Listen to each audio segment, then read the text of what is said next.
Yesterday we learned with the tragic news of the demise of the Deputy Air Force Commander, Brigadier General Stephen Kiggundu.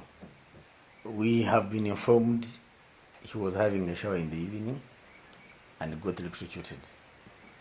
The details of how he was executed is what we are yet to get.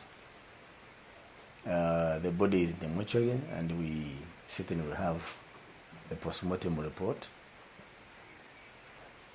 It was so saddening because we were with General Kiggundu in Gulu during the handover, takeover of this new CDF.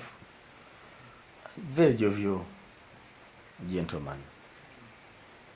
And by the way, the first pilot of the Sukhoi.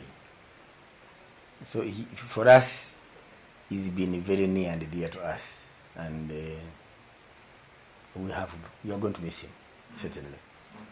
And not very long ago, when he was elevated to the position of Deputy Air Force Commander, he was lucky he had jumped in the rank of Colonel, from Lieutenant Colonel to Brigadier General, because of his exemplary work and the position he was going to occupy. The EPDF, the entire EPDF Fraternity and Ministry of Defense, certainly is together with the family, and we extend our condolences to the family, the Air Force Fraternity, and the entire EPDF.